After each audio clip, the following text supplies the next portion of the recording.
Bueno, pues estamos con Toni Valento y en primer lugar lo que habría que decir que Toni Valento es un seudónimo que crea otro gran actor, otro gran personaje y otra persona con seudónimo que es Tony Leblanc. Sí, Es así. sí, sí, sí. Tony Leblanc es el creador del seudónimo de Toni Valento, que es el que ha venido utilizando a lo largo de su carrera profesional. De varios Valentos. Todos los actores cuyo apellido no le gustaba o no le parecía a Tony comercial, nos llamábamos Valento. Así hubo un rockero de Zaragoza que se llama Chico Valento y alguno que otro. Tony Leblanc es uno de los intérpretes de Los últimos de Filipinas, que es donde determinadas personas sitúan la decadencia de España, una decadencia que va a dar origen a esa gran tragedia que es la guerra civil. ¿Cómo era la versión cinematográfica de Los últimos de Filipinas con Tony Leblanc? Bueno, era una versión, como película a mí me parece espléndida. La música ha quedado, el Te diré se sigue cantando, ¿no? Curiosamente, canción de Enrique Llobet, creo que fue secretario de no sé qué del PSOE, ¿verdad? Lo que ocurre es que daba una idea del imperio fenecido. Y es verdad eso que tú has dicho, de que el desastre colonial, el 98, es una de las causas, yo creo que no la única ni la más importante, de la guerra civil, en el sentido de que el ejército español se quedó macrocefálico. Un ejército que tenía una enorme cantidad de oficiales y que tuvo que licenciar a la tropa, porque ¿para qué la quería? Y entonces esta falta de trabajo en el ejército motivó nuestra intervención en África para colocar al ejército español. La intervención en África fue, no sé muy largo valorarla, yo creo que a la larga fue desastrosa, creó a los africanistas, y los africanistas fueron los que rompieron la guerra civil, vamos, los que montaron la guerra civil. El tema de África y Perdóname, Franco decía que él no se explicaba su vida sin África, y eso es sintomático. El tema de África no solamente crea la figura de los militares africanistas, sino que produce primeramente la tragedia de los Barranco del Lobo y también el conocido desastre de Anual que propicia la dictadura de Primo de Rivera, y a partir de ese momento digamos que también hay un clamor por parte de los propios generales en el sentido de ver la República como la salvación para esa regeneración que aparecía tocada a partir de las responsabilidades que algunos apuntaban del rey en cuanto al llamado expediente Picasso, ¿no? Ahí quería llegar yo, al expediente Picasso, que como sabes desapareció. Picasso era un general masón, en el mejor sentido de la palabra, muy respetado en el ejército, y parece que ese informe que fue destruido acusaba al general Silvestre, desaparecido, no se sabe cómo, en Anual, y al mismo rey de haber negociado con el enemigo, lo cual, de ser cierto, yo no tengo documentos para afirmarlo, habría convertido al rey en reo de alta traición, de lesa patria. Y por eso yo creo que el ejército, tanto el africanista como el de la península, cuando el pueblo, a la caída de Primo de Rivera, del error Primo de Rivera, decide que se ha acabado Alfonso XIII, que tiene que venir la República, porque es la única alternativa. Bueno, acordaros del discurso de Sánchez Guerra, jefe del partido monárquico, en el Teatro de la Zarzuela, invocando el verso clásico y diciendo que no se puede servir a señores que en gusanos se convierten. Esto dirigido al rey. En el primer mitin político que fue retransmitido por Unión Radio a todo el pueblo madrileño, era muy fuerte, y la República realmente se consolida el día 13-14 por la tarde, cuando Sanjurjo reconoce que el gobierno provisional. En ese intento cinematográfico de contar la historia, de contar determinada historia, hemos hablado de Los últimos de Filipinas, pero ¿cuál sería la siguiente película que a tu juicio trataría de acercarse a la problemática que desencadena la guerra civil y a la propia guerra civil española? Esa es una pregunta muy complicada, porque todas son luego ya películas hechas a posteriori y hechas por los vencedores. O sea, son películas para justificar.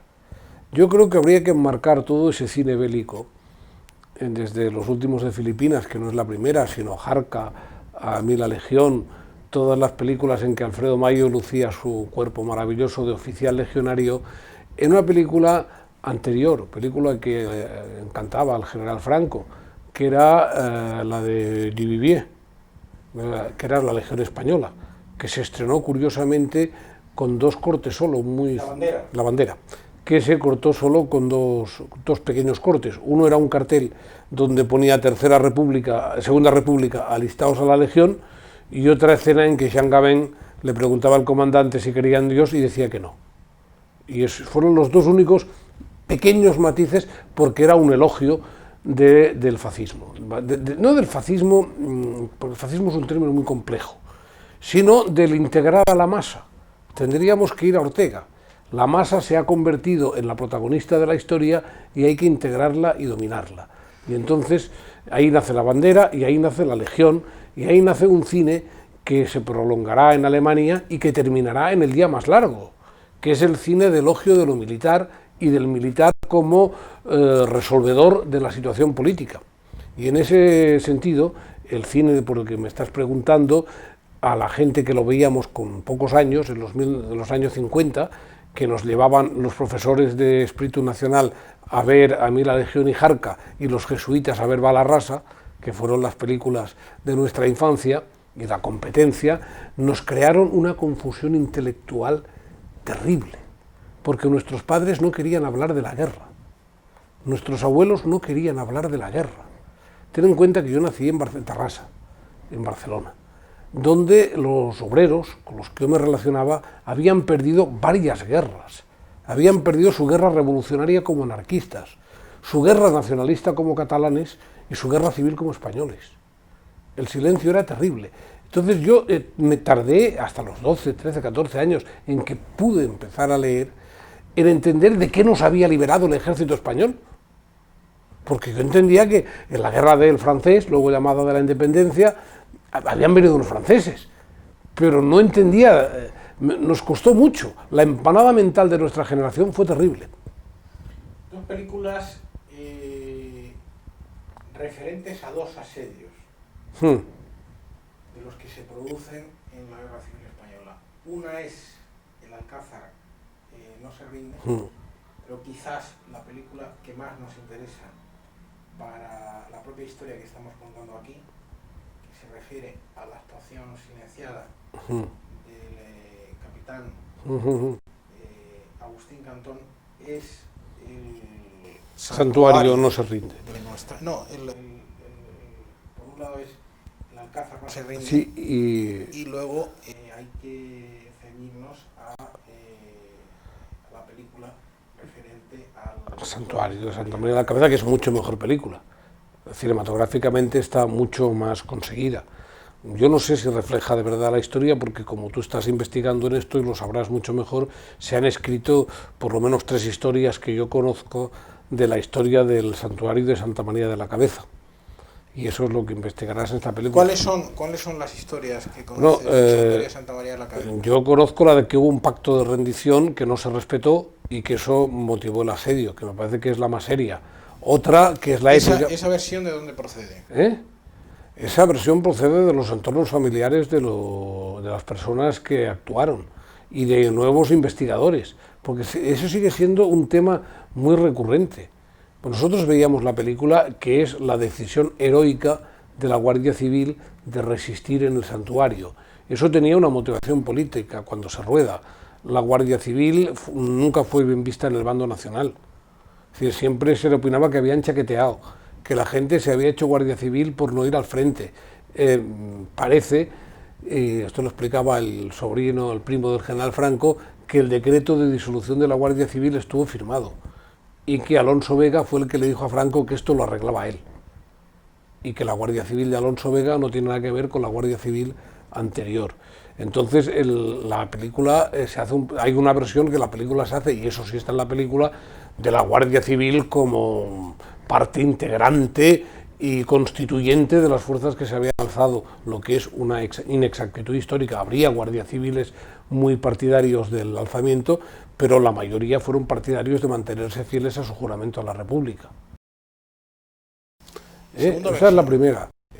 Y luego hay una tercera que a mí ya me parece demencial, que relaciona los hechos del santuario con las caras de Belmez, pero que está llenando las televisiones hoy en día. Lo que a mí ya me parece una cosa, porque en fin, me parece una cosa de parapsicología que no tiene que ver con esto, pero me parece que la película se hace, la idea de la película y los que veíamos la película cuando nos llevaban a verla, era el apoyo de la Guardia Civil a la rebelión, cosa que me parece que no se produjo. Ahí Alfredo Mayo hace un papel curioso, que es el papel de un notario que llega a la localidad y que tiene ciertas inquietudes un tanto izquierdosas, pero que al final acaba apostando por esa defensa a ultranza que se hace en el santuario. Sí, la película quiere defender la defensa a ultranza como un hecho heroico, y en eso está explicado perfectamente ese personaje. Quiero decirte, porque también había una cantidad de gente, Besteiro, por ejemplo, que ahora intervino... Luego hablaremos de Besteiro, bueno, pero también encontramos en la película a Ángel de Andrés. Como actor. Bueno, Ángel de Andrés había sido por razones geográficas, había sido un soldado de la República, había peleado en Brunete. Cuando se acabó la guerra, como todos, pues tuvieron que ser readmitidos a la vida civil. Y entonces Ángel empezó a ser actor y se tuvo que hacer franquista, porque si no eras actor y no eras franquista, si eras actor y no eras franquista, no eras. Es decir, en España todos fuimos franquistas, todos los que fuimos, porque si no, no se podía ser. Es decir... Y además, Ángel de Andrés, históricamente está comprobado que fuese un soldado... No, pues fue un soldado porque le quintaron. En la batalla de Brunete, sí, le quintaron. Por su quinta, como mi padre fue quintado en la quinta entonces llamada del Biberón por el ejército republicano, se hundió el frente en Manresa, cuando Targüeña, y esos son todos los misterios de la guerra civil, decidió no reconstruir el frente en Cataluña y entregar Cataluña prácticamente sin pelear, quemaron los papeles del batallón, se escaquearon, y cuando los nacionales hubieron ocupado Barcelona, se presentaron como desertores de la República, como que se habían escaqueado de la República, y el Ejército Nacional hizo que se lo creía y los enroló, porque ¿qué iba a hacer con toda una quinta de 18 años? Alguna depuración habría para los que estuviesen muy comprometidos políticamente, pero los demás, mi padre era un camarero de las Ramblas. Pero quiero decir, en su carrera como cómico y como actor, y como actor cómico, él participaba sistemáticamente en todos aquellos festivales que se hacían a favor de un actor cuando estaba necesitado económicamente, etcétera, etcétera. Hacía un poco el papel de Bob Hope. Bueno, quizás sí, pero no se lo habría planteado, ¿eh? Él era bueno por naturaleza. Ahora sí que la gente busca referentes en el extranjero. Ángel era bueno por naturaleza. Es decir, ahora sí podemos decir a pelota pasada, hacía lo que Bob Hope con los festivales. Bob Hope era un militante americano radical, republicano y duro. Bob Hope hoy votaría a Bush con toda tranquilidad. Ángel no era un hombre que habría votado, ahora probablemente se abstendría. Yo no sé a qué votó Ángel cuando volvió la democracia, ni lo preguntaría, vamos. El santuario no se rinde, y a partir de ese momento, ¿qué otro tipo de películas se hacen en España tratando de construir una versión, la mayor parte de las veces oficial, de aquella guerra que divide fratricidamente al pueblo español? Hombre, hay una de horrorosa, que era una comedia de Jiménez Arnau, el notario, que estrenó en Teatro Adolfo Marsillac, porque todos hicimos de todo, que se llamaba Murió hace 15 años, que era una historia tremebunda de un niño llevado a Rusia durante la guerra y que luego volvía reclutado por la KGB o como se llamase entonces, para asesinar a su padre, ¿no? Y entonces él descubría la verdad de Cristo yo creo que el ciclo de la guerra civil empieza con la bandera de Jules de Duvivier, que es la Legión Española, es la escuela que sigue el cine legionario español, que está generalmente muy bien hecho y muy bien rodado, y termina con Alfredo Mayo y en la película de Saura genial, que es La caza, que es la película que da fin a todo este ciclo y le da la vuelta, lógicamente. Alfredo Mayo se enfadó mucho cuando vio La caza montada, porque le habían dicho que hiciese lo que había hecho siempre. Hizo lo que había hecho siempre y salía el oficial de la Legión, ¿me entiendes? Luego tuvo un éxito, reavivó su carrera y se le pasó el enfado, porque los tiempos habían cambiado, ¿me entiendes? Pero Alfredo había interpretado ese personaje que además no era auténtico. Había otras películas, yo recuerdo por ejemplo Posición Avanzada, Sí, hay, que vi en el Cine Fantasio, si no me falla la memoria. No sé. Jarca es una buena película de aventuras, ¿me entiendes? Rodada además con muy pocos medios en Montjuïc, y entonces la montaña Montjuïc resulta que son los cerros de África, y es un cine heroico. ¿Dónde se rodó Los últimos de Filipinas? Pues me has pillado, yo creo que en Chamartín, que los estudios Chamartín. Tranquilo, sí, en Sevilla, sí.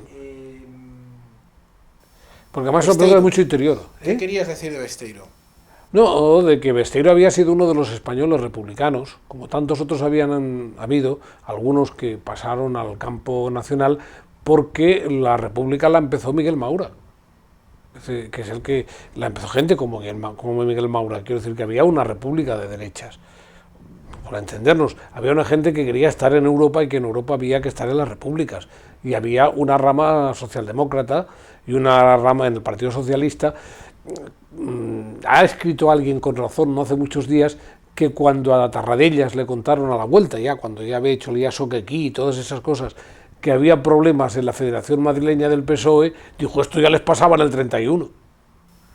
Es decir, ¿qué papel desempeña a tu juicio Besteiro? Ninguno. En la guerra civil Besteiro se está en casa, horrorizado, y es un señor muy mayor.